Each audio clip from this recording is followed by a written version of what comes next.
Замахнулся на мировую классику, да еще и на родном языке. Остинский театр бросает серьезный вызов прежде всего самому себе. На этих подмостках еще никогда не ставили Ричарда III по пьесе Уильяма Шекспира. А ведь правильно говорят: никогда не говори никогда. Пробуй, несмотря ни на что. И они попробовали. Огромная команда профессионалов во главе с главным режиссером Ги Вивальевым не теряют ни минуты. На сцене воссоздается чудовищная история средневековой Англии, восхождение на престол безумного короля.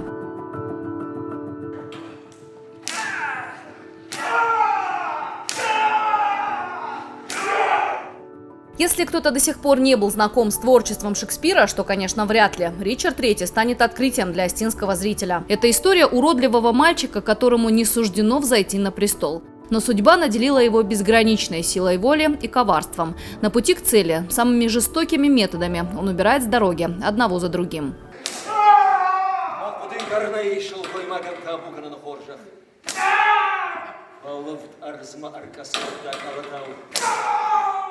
От прогона к прогону вновь и вновь главный режиссер Ги Вивальев проживает жизнь каждого героя своей постановки. С актерами велась кропотливая работа. Каждого нужно было максимально погрузить в сложные шекспировские образы. А в беседе с артистами становится понятно, они жаждали такой постановки. «Ричард III» – это спектакль, это пьеса даже, за которую не все театры берутся. Но наши актеры настолько, как говорится, ответственно подошли.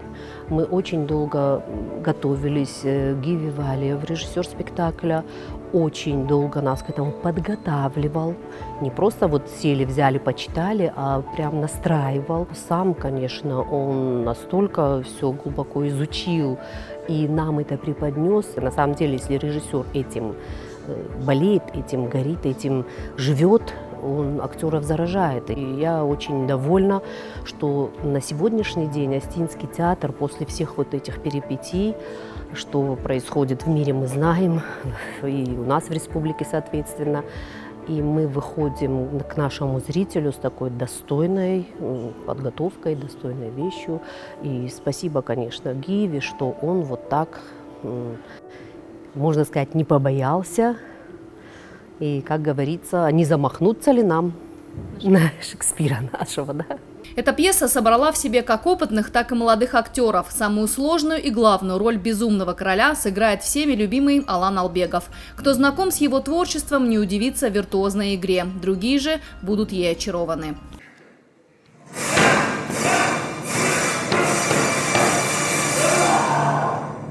Одно дело поставить спектакль, другое – его еще надо одеть. Под каждого героя сшит уникальный костюм.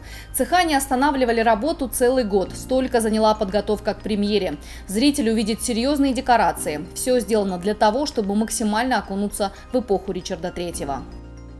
Сразу зритель, когда придет, он поймет, что это очень затратный спектакль. И, конечно, без поддержки мы не обошлись. Нам очень сильно помог глава республики, нам помогли Министерство культуры.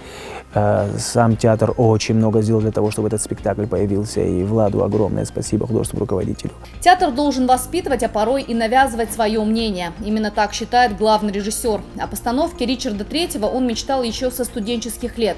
Ведь когда-то Остинский театр славился постановками Шекспира, а героев его произведений играли такие великие актеры, как Владимир Тхапсаев. Театр должен ставить большие цели перед собой.